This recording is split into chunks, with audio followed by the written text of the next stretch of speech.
This is Newsfeed. A look at how people on social media are responding to some of today's biggest stories.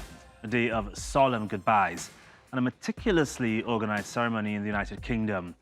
People there on Monday said farewell to Queen Elizabeth II for the last time.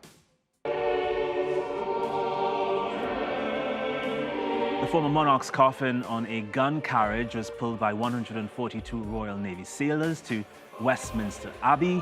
The religious service was conducted by the Dean of Westminster.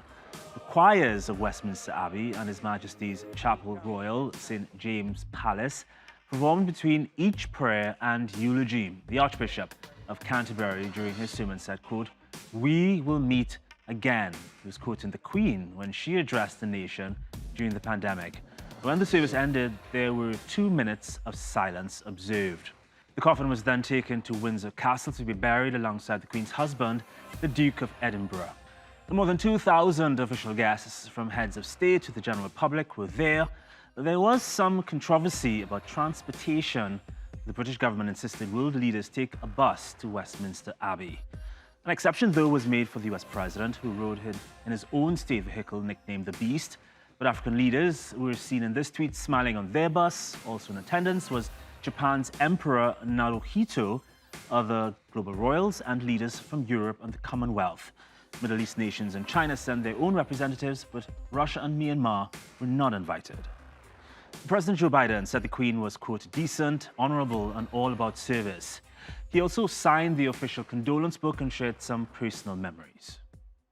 When the Queen had us to the castle for tea and we were joking crimpets, she kept offering me more. I kept eating everything she put in front of me. But she was the same in person as her image. Decent, honorable, and all about service. And our hearts go out to the royal family, to King Charles and all the family. It's a loss that leaves a giant hole.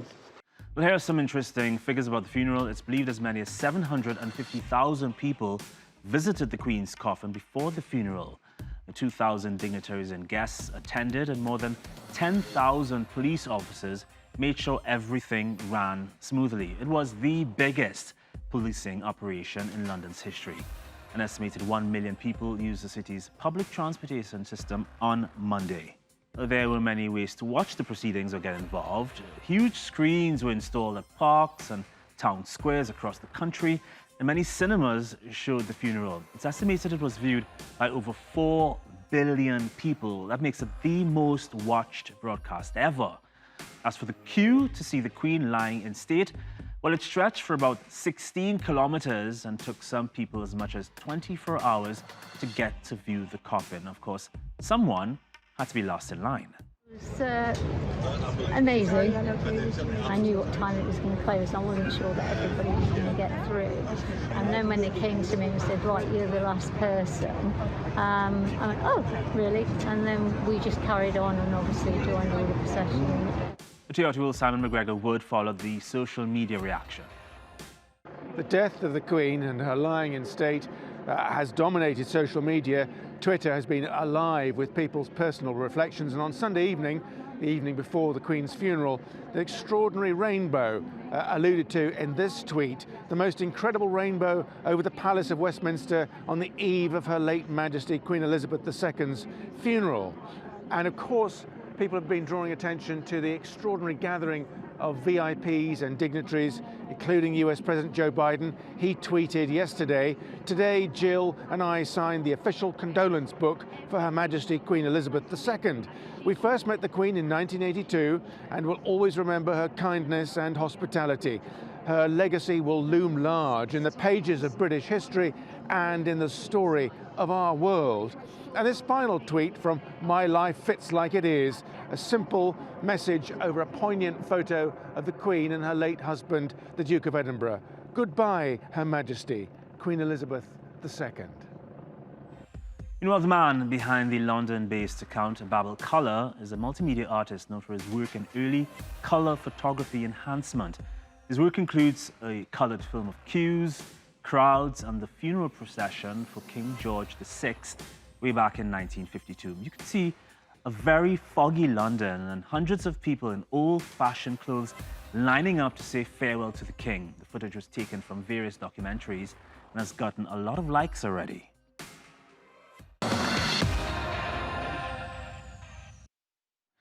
Meanwhile, the next big meeting for world leaders will start in New York on Tuesday.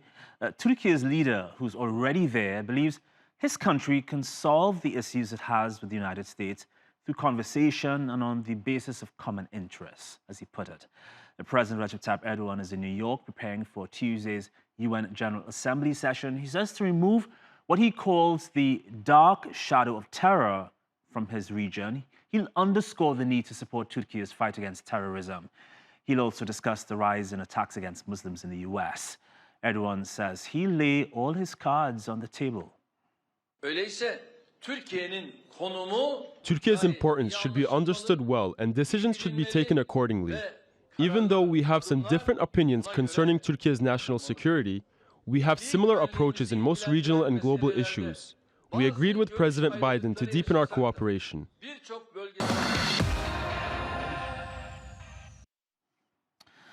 But because flood waters in parts of Pakistan are taking so long to either drain or dry up, mosquitoes are breeding and spreading diseases.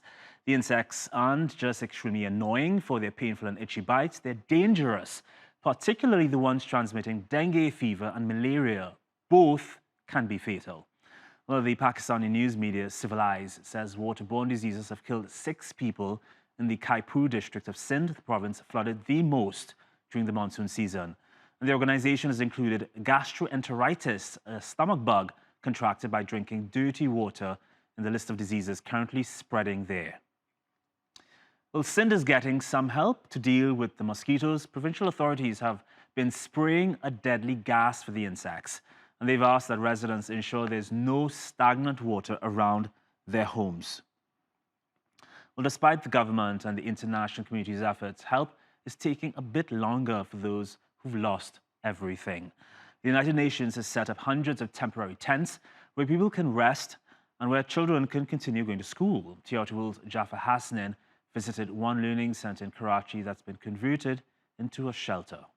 Right, so we are inside a camp here in Karachi. Basically, this is a school that has been converted into a shelter by authorities.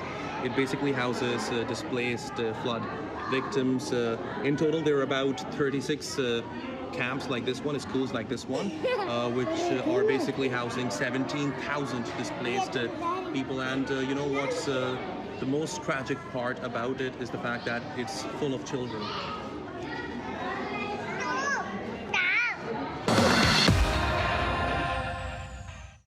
At least 9 million people have been told to evacuate as Typhoon Nanmadol continues to batter Japan. The deaths and injuries were reported Monday when the storm touched down in the South Island of Kyushu.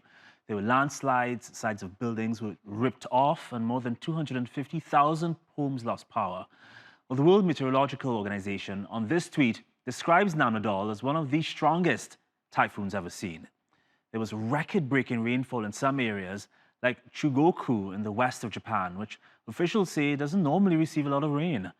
Factories are closed and about 800 flights have been cancelled. Authorities are even telling people to not be surprised if they experience migraines, saying the change in air pressure is likely the reason. Well, another storm is pummeling islands, but on the other side of the world, Hurricane Fiona reached the Dominican Republic on Monday with 150-kilometer-per-hour winds. A day earlier, it hit Puerto Rico so hard it knocked out power across the entire island. This hurricane specialist says things were pretty bad and that there was as much as 60 centimeters of water in some parts.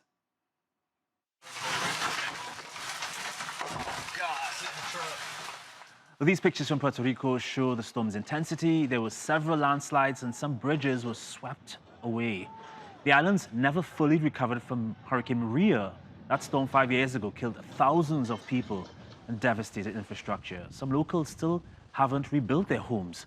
The U.S. is sending federal aid. Well, the storm is now moving north and will hit other Caribbean islands. It'll likely grow stronger as it moves closer to the Dominican Republic. From there, it'll move past the Turks and Caicos toward Bermuda, likely becoming a major hurricane along the way. People have tried to storm Lebanon's Palace of Justice in Beirut and ripped off the gate to the building on Monday. Rally-goers also held a sit-in in solidarity with two men.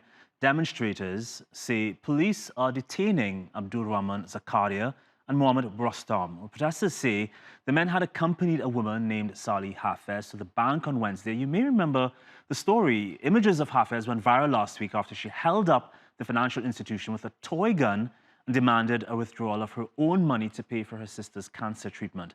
Some people described her as a champion. People are angry because Lebanon imposed fund withdrawal restrictions during the ongoing financial crisis.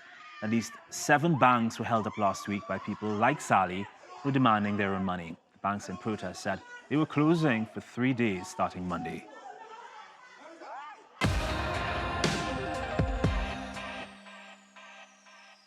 Okay, now on to what's trending.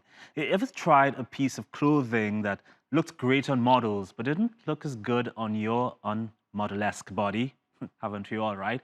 Well, blockchain companies say they've got the solution. Gaming company Chain Guardian debuted their first line of Fittergel clothing at New York Fashion Week last week. The fashion brands like Tommy Hilfiger are also plugged into the metaverse. They held a runway show that blurs the lines between what's physical and what's virtual. Thanks to augmented technologies, guests interacted with the streetwear and even had a chance to try them on virtually.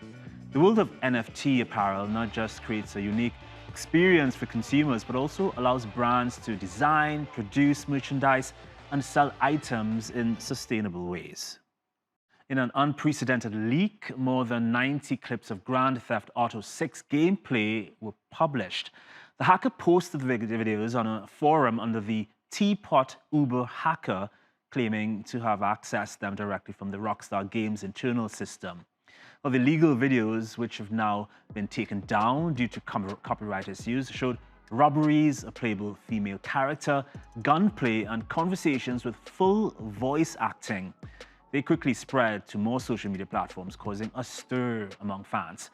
A leak of this scale is so rare, there were doubts about its authenticity until Rockstar sources confirmed it. GTA 6 is one of the most anticipated video games. Its budget has not yet been announced, but once released, it's expected to rake in billions of dollars. Some people, like game designer Dai here, chose to draw attention to the impact of the leak. He says thousands of lines of code, propriety, and craftsmanship are now floating into the ether, and the game can be delayed into the next decade. On the other hand, developer Neil Druckmann has shown his support to Rockstar employees, saying that it will pass. He adds that when GTA 6 comes out, what people remember will be the game itself rather than the scandal. Meanwhile, the writer Stephen Totilo tweeted an update from the hacker. The leaker is apparently calling for the employees of Rockstar or its parent company Take-Two to get in touch with them to negotiate a deal. Many fans are concerned the leaker could release more information or footage from the game. Well, this next story might sound like science fiction, but trust me, it is not. You know how in the future we may all be driving flying cars? Well, it's getting closer to becoming a reality, only this time they're just flying centimeters above the ground. China has been testing floating cars. Well, researchers have successfully driven, or let's say flown, 8 sedans with magnets on their floors, allowing them to levitate over a rail. They can reach up to 230 kilometers per hour. The project is said to have the potential to ensure safe, high-speed travel and reduce energy consumption. Some commercial trains have been using magnetic levitation, or maglev technologies, for high-speed travel since the 80s. That's Newsfeed today. You can find us on YouTube. Take a look. We'll see you next time.